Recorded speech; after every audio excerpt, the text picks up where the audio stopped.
एक अलग से पोजीशन वेक्टर हम डिफाइन कर सकते हैं with respect to the origin. समझे मेरी बात? इस किसी भी पॉइंट की पोजीशन हम जब देना चाहते हैं तो हम एक रेफरेंस बात बताते हैं, रेफरेंस बताते हैं कि ये पॉइंट इससे इतने दूर पे है या इससे इतने एंगल पे है। वो जो रेफरेंस पॉइंट है वो आपका स्पेस में क्या है, यहां पर वेक्टर की दुनिया में ओरिजिन है। और आप ओरिजिन के रिस्पेक्ट में इस पॉइंट का कहते हो कि पोजीशन वेक्टर ए है। यानी कि ये है एक वेक्टर, लेकिन ये डिफाइंड हो रहा है किसके लिए, पॉइंट के लिए। तो मैं अपनी बात को कंट्राडिक्ट नहीं करूंगा कि vector is represent a line segment. तो ये फील कराता है एक पॉइंट की पोजीशन को with respect to the origin, और इस ओरिजिन से उस पॉइंट को मिलाने वाली लाइन सेगमेंट, इस ओरिजिन को उस पॉइंट से मिलाने वाली ये जो सिंपली लाइन सेगमेंट है वो आपका वेक्टर ए से रिप्रेजेंट होती है। उस पॉइंट जो जिसका हम कहते हैं कि A is a point whose position vector is simply A vector. तो ए वेक्टर एक पॉइंट के लिए डिफाइंड होता है, लेकिन वेक्टर एक लाइन सेगमेंट, एक डायरेक्शन लाइन सेगमेंट को रिप्रेजेंट करता है जिसके पास डायरेक्शन होती है। तो वो लाइन सेगमेंट बेसिकली ओरिजिन से उस पॉइंट को मिलाने वाली सिंपली यहाँ पर क्या है, इज अ लाइन सेगमेंट को वेक्टर ए रिप्रेजेंट करता है। जब हम कहते हैं कि इस पॉइंट का पोजीशन वेक्टर ए है, यानी कि ए ये लाइन सेगमेंट है। स्पेस में कोई भी दूसरा पॉइंट बी है उसी के रिस्पेक्ट में जिसका हम कहेंगे कि पोजीशन वेक्टर अगर बी है, तो इसका मतलब उस ओरिजिन से, ओरिजिन कहीं पे भी हो सकता है स्पेस में, इट्स नॉट नेसेसरी कि उस प्लेन में हो, वो कहीं पे भी हो सकता है। ये आपका इसका मतलब इज अ बी वेक्टर है। यानी कि ए और बी को ओरिजिन से मिलाने वाला ये ए और बी आपका को टर्मिनल एट ओरिजिन वाला वेक्टर है। तो हम लोग सिंपली अगर ए टू बी यानी कि ए और बी को इस तरह से मिला दें, तो दो को टर्मिनल वेक्टर के हेड को मिलाने वाला वेक्टर, दो को टर्मिनल वेक्टर के हेड को मिलाने वाला वेक्टर उन दो वेक्टर्स के डिफरेंस को रिप्रेजेंट करता है। अगर आप इस तरह से एरो डाल रहे हो ए बी, तो मतलब ए से बी अगर जा रहे हो, तो वो बेसिकली आपका this vector minus this vector यहाँ पे, यानी कि बी वेक्टर माइनस ए वेक्टर को रिप्रेजेंट करने वाला ये सिंपली ए बी वेक्टर आपका यहाँ पर कहलाने वाला पॉइंट है, वेक्टर है। तो इस तरीके से अगर आप ए से बी की बात किए तो आपने बेसिकली क्या काम किया, position vector of point B minus the position vector of point A, इस तरीके से आपने फील किया फॉर किसके लिए, सिंपली ए बी वेक्टर के लिए। आप यहां पर बी ए वेक्टर की बात करोगे तो इसका मतलब आप लिखोगे a माइनस बी, क्योंकि b से a डालने में आपका ये हेड माइनस दिस करोगे, तो यहाँ पे लिखोगे a माइनस बी वेक्टर, यानी कि simply position vector of a point a is the minus position vector of point b। इस तरीके से आपका बी ए वेक्टर डिफाइंड होगा, आपका बी ए वेक्टर इस तरीके से डिफाइंड होगा। ये आपका इज ए बी वेक्टर इस तरीके से इस फिगर में सिंपली डिफाइंड होगा। तो position vector is defined for a point with respect to the origin, with respect to origin आप ऐसे बोलोगे।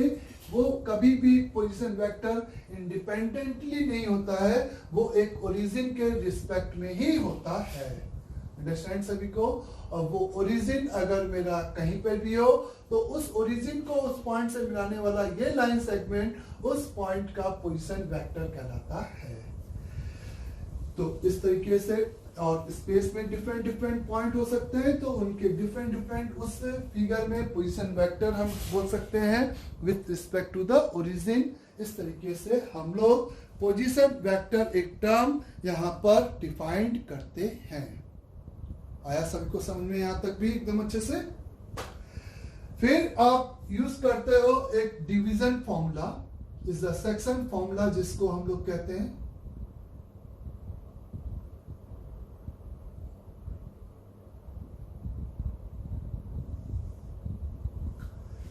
सेक्शन फॉर्मूला कि अगर ये एक मेरे पास एक पॉइंट ए है और ये एक पॉइंट बी है स्पेस में कहीं पर भी, जब हम स्पेस में बात करते हैं तो हम इस वाले पॉइंट का कहते हैं कि पोजीशन वेक्टर ए है और ये बी है विथ रिस्पेक्ट टू ओरिजिन। आप कहीं पे भी फील कर सकते हो।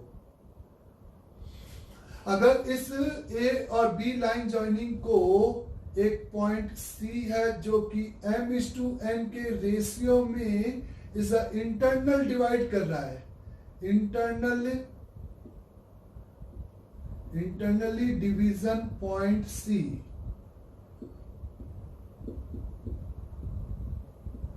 तो अगर सी एक पॉइंट है तो उसी ओरिजिन के रिस्पेक्ट में अगर ये आपका पोजीशन वेक्टर ए है तो ओरिजिन के रिस्पेक्ट में ये ए वेक्टर है, ये आपका बी वेक्टर है, तो आप इस ओसी वेक्टर यानी कि सी के पोजीशन वेक्टर को डिफाइन करते हो सिंपली सेक्शन फॉर्मूले से। और वो आप कैसे लिखते हो? क्रॉस मल्टीप्लीकेशन यानी कि is simply m into B vector plus n into A vector divided by m plus n ratio. Internal division of the point C is the internal division m/n के रेशियो में अगर एक point C इसको divide कर रहा है तो आप simply m/b plus n into a is divided by m plus n, और ये आपका पोजीशन वेक्टर है यानी कि ओरिजिन के रिस्पेक्ट में इस लाइन सेगमेंट को ये वेक्टर रिप्रेजेंट कर रहा है, ये आप फील कर रहे हो। लेकिन यहां पर ये बेसिकली इस वाले पॉइंट का क्या है, सिंपली कोऑर्डिनेट फील कर सकते हो। इसको मैं कोऑर्डिनेट का नाम दे सकता हूं पोजीशन वेक्टर को, या सिंपली पोजीशन वेक्टर भी बोल सकता हूं। उसके अलावा अगर ये मेरे पास एक पॉइंट ए है और ये पॉइंट अगर बी है स्पेस में कहीं पर भी जिसका पोजीशन वेक्टर इस आपका ए और बी है, और उसी लाइन पर एक पॉइंट सी है जो कि इज एक्सटर्नल है, ए और बी लाइन है लेकिन ए और बी के कोलिनियर है, तो वो जो पॉइंट होगा जो कि इसके लिए ए से उसका डिस्टेंस m हो और बी से उसका रेशियो अगर n है, यानी कि is C A divided by C B का जो रेशियो है वो m/n है, तो यहां पर इस C पॉइंट का पोजीशन वेक्टर निकालने के लिए इस बड़े वाले रेशियो का इसमें मल्टीप्लाई, मतलब फिर से वही अपोजिट मल्टीप्लाई, जब आप C से A के इस रेशियो को इसमें मल्टीप्लाई करते हो तो ये m into B vector plus sorry external division point अगर बात करते हैं तो एक्सटर्नल डिवीजन पॉइंट की अगर बात करोगे तो क्या लिखोगे, m मल्टीप्लाइड बाई, बट इस वाले का रेशियो इस वाले पॉइंट के साथ minus n multiplied by a whole divided by उसी ऑर्डर में m माइनस n रेशियो। इस तरीके से अप्लाई यहां पर करते हो। अंडरस्टैंड सभी को? तो ये आपका सिंपली एक्सटर्नल डिवीजन पॉइंट हो गया जो कि m/n के रेशियो में उसी कोलिनियर पॉइंट होगा, उसी लाइन पे होगा जो कि इस तरह के रेशियो को मेंटेन करने वाले पॉइंट का पोजीशन वेक्टर डिफाइन करेगा। और पोजीशन वेक्टर फिर से ओरिजिन कहीं पे भी फील करो, इस तरीके से हम लोग बोल सकते हैं। अंडरस्टैंड सभी को? तो सिंपल ये आपके लिए एक क्या होता है, सिंपल सेक्शन फॉर्मूला इस तरीके से अपन यहां पर कहते हैं। फिर आता है इस आपके लिए सेक्शन फॉर्मूले के अलावा हम बात करते हैं इस पहले इज कोलिनियर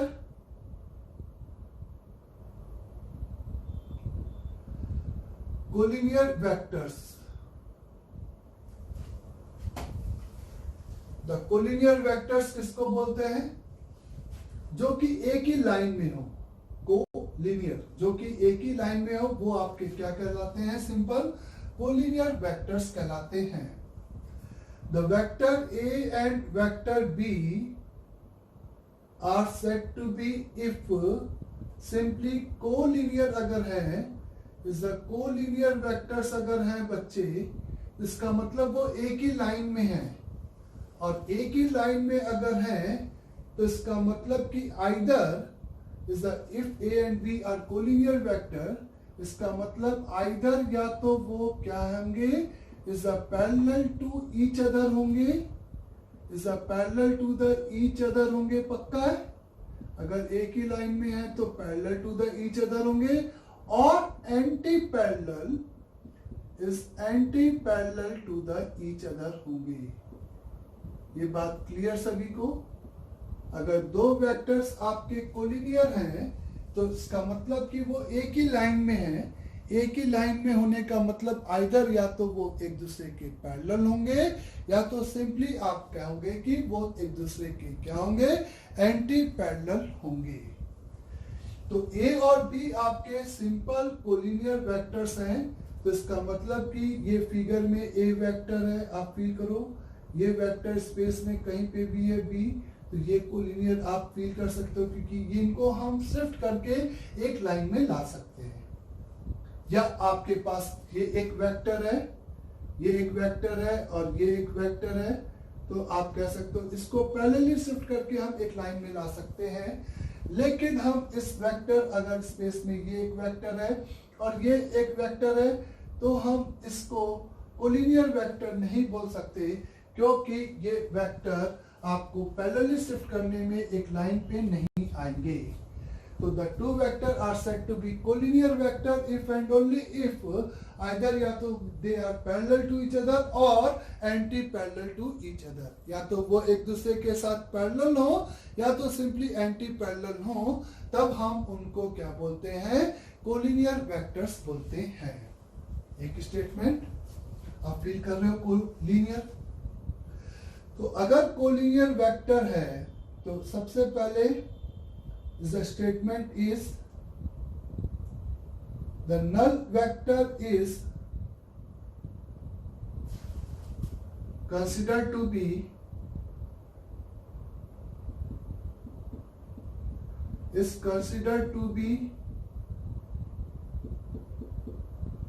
collinear with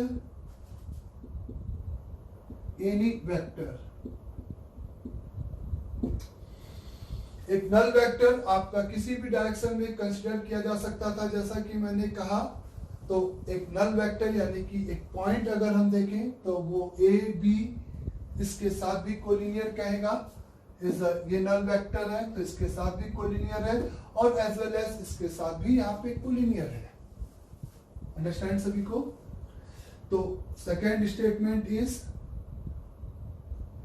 तो if the two vectors are non collinear, तो मतलब हम इस वाले की बात कर रहे हैं, तो non zero vector can not be considered to be collinear with both of them. यानी कि हम इसके साथ कोलिनियर बनाएंगे तो इसके साथ नहीं होगा, इसके साथ अगर एक नॉन जीरो वेक्टर को कोलिनियर बनाएंगे तो इसके साथ नहीं होगा। नॉन जीरो क्यों लगाया, क्योंकि नल वेक्टर दोनों के साथ यहाँ पे कोलिनियर है, नल वेक्टर दोनों के साथ यहाँ पे सिंपली कोलिनियर है। तो मेरा कहना है कि इफ, ऐसे समझें, if A and B are non zero non collinear,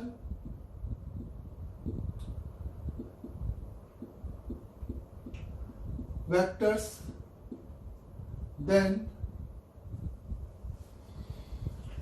a non-zero vector cannot be exist in space, a non-zero vector cannot be exist, a non-zero vector, जब हम नॉन जीरो वेक्टर कहते हैं इसका मतलब कि इस नल वेक्टर को exclude करके बात कर रहे हैं।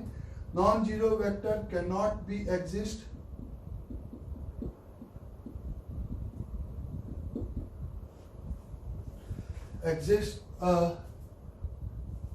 which is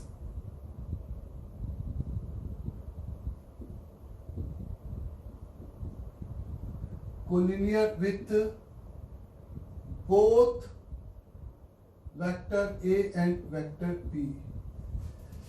तो ए और बी अगर आपके सिंपली नॉन जीरो वेक्टर हैं, ए और बी सिंपली आपके नॉन जीरो वेक्टर हैं, तो is a non collinear vector है, तो ऐसा कोई भी नॉन जीरो वेक्टर नहीं हो सकता जो कि उन दोनों के साथ कोलिनियर बना सके।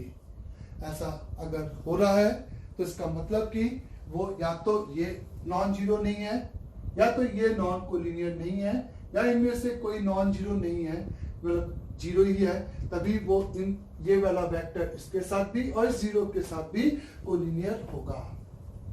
Now next statement is if the vector A and vector B are, simply आप फील करोगे, खाली रटोगे तो काम नहीं चलेगा, आप फील करो कि क्या मैं बता रहा हूं। If vector A and vector B are is a two vector, if vector A and vector B are simple collinear vector, तो इसका ये मतलब होगा कि अगर वेक्टर A वेक्टर B के कोलिनियर है तो इसका मतलब उनकी डायरेक्शन या तो सेम होगी या तो अपोजिट होगी। मैग्नीट्यूड के बारे में मैंने कुछ भी नहीं बोला, तो इसका मतलब मैं यहाँ पे ये बोल सकता हूं कि इस implies that कि vector A is equal to lambda times of vector B हो सकता है बच्चे। अगर भाई आप कह सकते हो कि A पॉजिटिव होगा तो सेम डायरेक्शन के कोलिनियर वेक्टर होंगे, लैम्डा नेगेटिव होगा तो अपोजिट डायरेक्शन के कोलिनियर वेक्टर्स होंगे, यही फर्क होगा। लैम्डा जीरो होगा तो A नल वेक्टर हो जाएगा, तो null vector is collinear with vector B, कहीं से भी गलत नहीं होगा। तो if A and B are the non-collinear vector, then vector A is said to be lambda times of vector B। ये प्रिंसिपल बहुत ही काम का होगा, ये सारे प्रिंसिपल आप फील करोगे जब प्रॉब्लम सॉल्व करोगे। तो कोलिनियर वेक्टर की ये कहानी आप समझ रहे हो सभी लोग। Is the next is if, मैंने आपसे कहा कि इफ, नेक्स्ट पॉइंट मेरा ध्यान से सुनना, इसका कंट्राडिक्टिंग यानी कि अपोजिट वाला statement. Simply if vector A and vector B are non zero comma non collinear vectors, if vector A and B are non-zero non-collinear vectors, अगर A और B non-zero है और non-collinear vectors हैं, then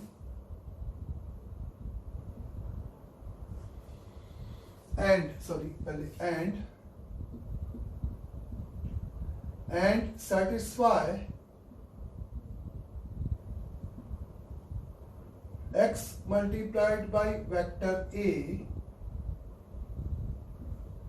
plus y multiplied by vector B is equal to the zero vector, यानी कि the linear combination, दो vector का x और y स्केलर नंबर मल्टीप्लाई करके ऐड किया, मतलब इसको हम कहते हैं लीनियर कॉम्बिनेशन।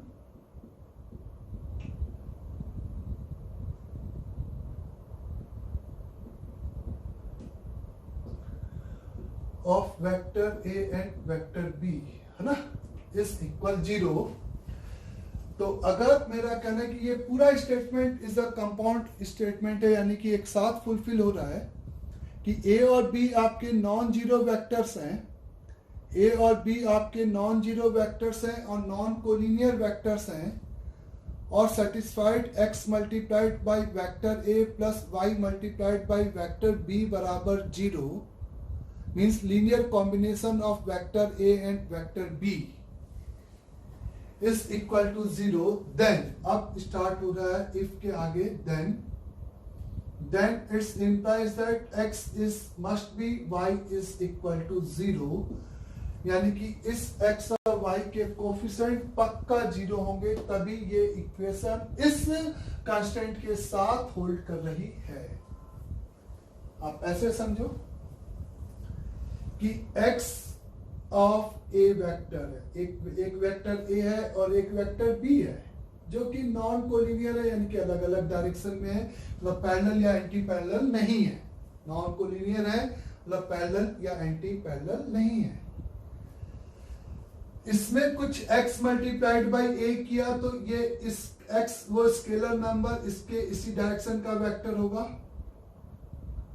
इसमें किसी y का मल्टीप्लाई किया तो वो इसी डायरेक्शन का वेक्टर होगा।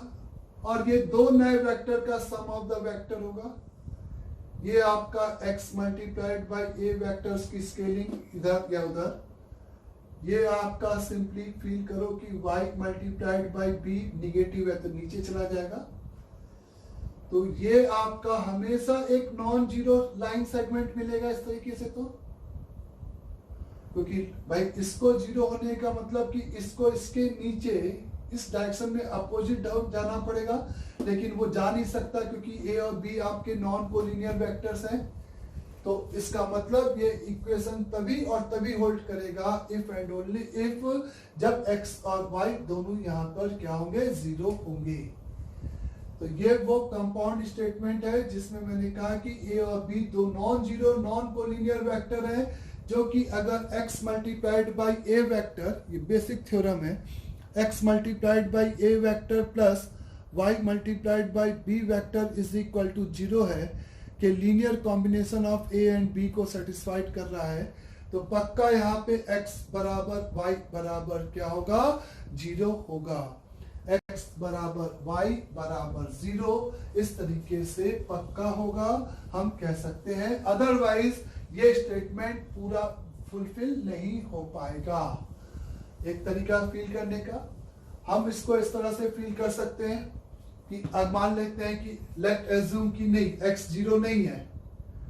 इसको कंट्राडिक्ट करने का तरीका, लेट एज्यूम कि नहीं x जीरो नहीं है, तो इसका मतलब उस केस में मैं लिख सकता हूं vector a is equal to y multiplied by vector b upon x, इस तरीके से डिवाइड कर सकता हूं। तो ये आपका vector a is equal to कुछ lambda multiple of vector b आ गया। तो इसका ये तो इस बात को कंट्राडिक्ट कर रहा है। ऐसा तो तब होता है ना जब a और a लैम्डा टाइम्स b के बराबर कब होता है, जब आपका a और b कोलिनियर होता है। तो इसका मतलब जो एज्यूम है वो गलत है। तो इसका मतलब यहाँ से is implies that x must be equal to zero, और x को जीरो पुट करेगा, b जीरो हो नहीं सकता क्योंकि नॉन जीरो बोला है, तो y must be equal to the zero. Hence proved हो गया है, इज सिंपली हेंस प्रूव्ड हो गया है कि if a and b are the two non-zero non-collinear vectors satisfied their linear combination is equal to zero vector, then the coefficient of a and b जो non collinear vector है उनका coefficient पक्का और पक्का यहाँ पर मस्ट भी क्या होगा, जीरो के बराबर होगा। करेक्ट सभी को। इसके अलावा एक वर्ड होता है इस कॉल्ड द कोप्लेनर वेक्टर। पहले अच्छा इधर बच्चे सुना, if the 3 point A of A position vector and B of B position vector and the C of C position vector are कहा जाए कि कोलिनियर है, यानी कि स्पेस में 3 पॉइंट एक ही लाइन पे हैं अगर, तो हम क्या बोल सकते हैं, तो स्पेस में अगर कोई भी 3 पॉइंट आपके एक ही लाइन में है, A ऑफ A वेक्टर, ये B of B position vector और ये C of C position vector, तो इसका मतलब कि हम ये बोल सकते हैं कि किसी को भी एक टेल मान ले तो AB वेक्टर, किसी को भी टेल AB, A को ले लिया तो AB vector and AC vector are क्या हो जाएंगे, is said to be parallel to each other। बोलो, simply parallel to each other, ये क्लियर सभी को।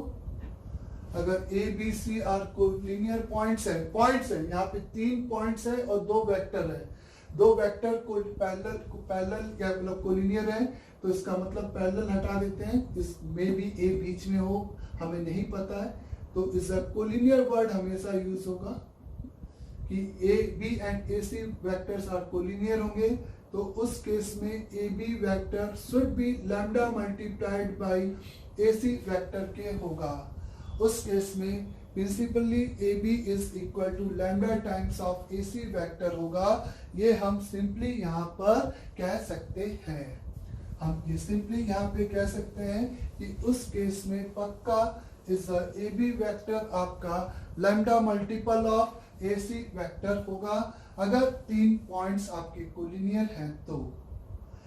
इसी बात को दूसरा इस तरीके से, अगर 3 पॉइंट कोलिनियर हैं तो उसमें से एक पक्का किसी दोनों पॉइंट्स को किसी न किसी रेशियो में पक्का डिवाइड करेगा, तो m/n के रेशियो में डिवाइड करने वाले सेक्शन फॉर्मूले से भी ये बात क्लियर हो जाएगी। अंडरस्टैंड सभी लोग?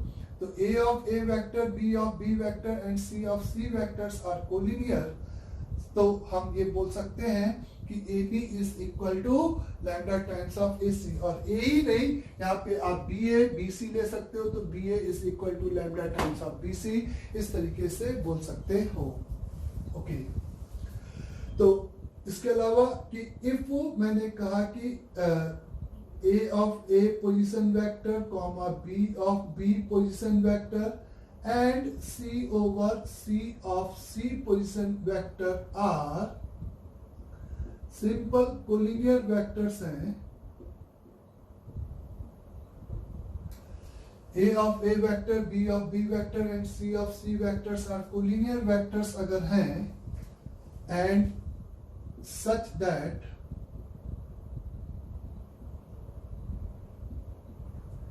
उनका लीनियर कॉम्बिनेशन पोजीशन वेक्टर्स का, 3 पोजीशन वेक्टर्स का ये लीनियर कॉम्बिनेशन अगर 0 है,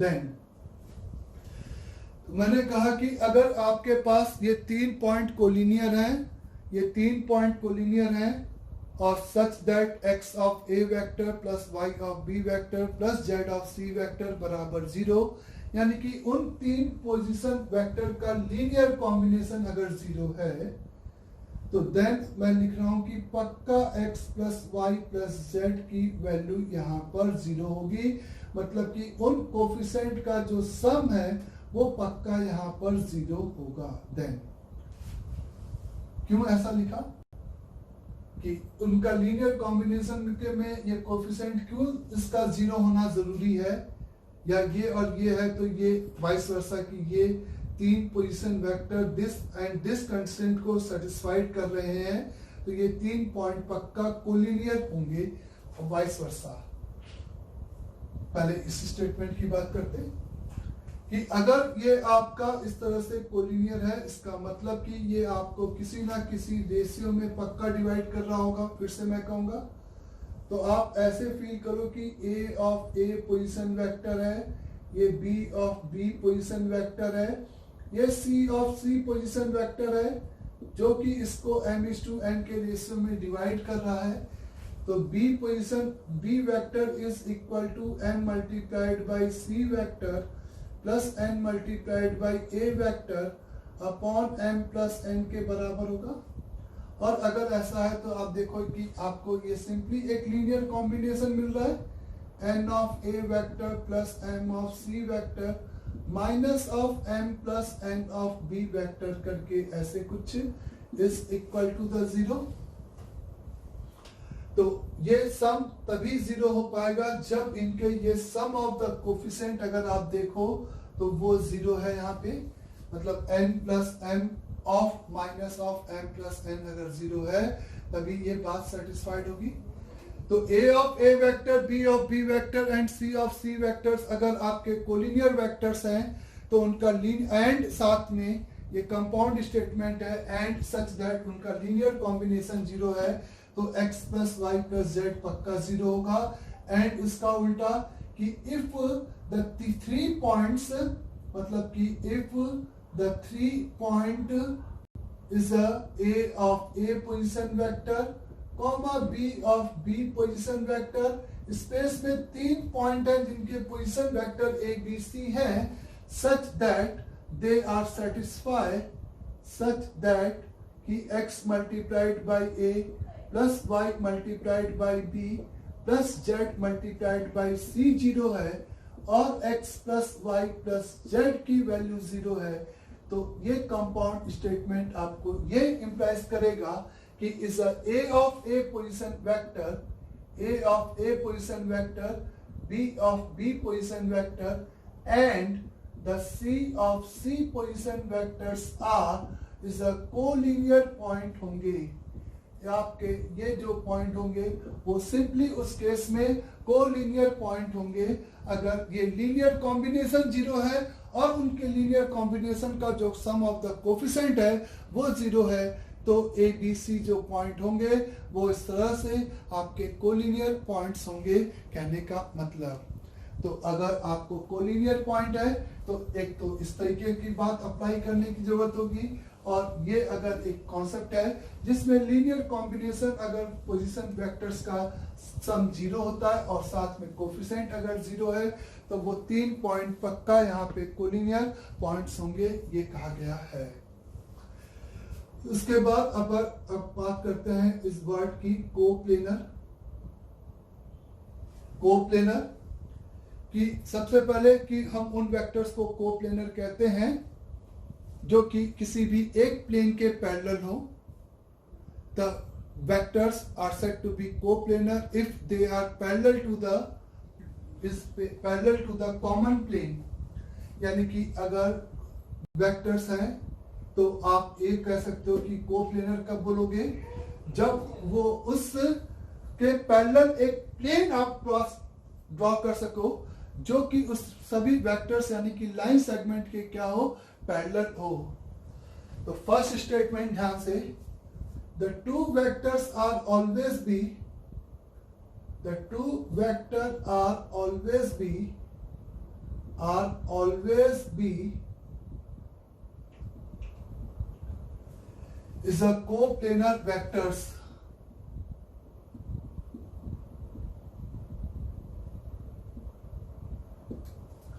दो वेक्टर आपके हमेशा कोप्लेनर वेक्टर्स होते हैं। अब कहोगे कि ये कैसे आप समझ सकते हो, स्पेस में कहीं पे भी दो वेक्टर्स हैं तो आपको पता है कि आप पैरेलली शिफ्ट करके, मान लेते हैं ये बोर्ड के बाहर भी है तो उस लाइन सेगमेंट को पैरेलली शिफ्ट किए और बोर्ड में लेके आ गए, तो हम इस बोर्ड को ही वो प्लेन बोल सकते हैं जो कि consist both of the vectors, यानी कि पूरी तरीके से वो प्लेन उसमें क्या है, इज एग्जिस्ट कर रहा है। तो the two vector are always be called the coplanar. The two vector are always said to be coplanar आपके कहे जाते हैं। आपके दो वेक्टर आपके हमेशा कोप्लेनर कहे जाते हैं। Sorry, the more than two vector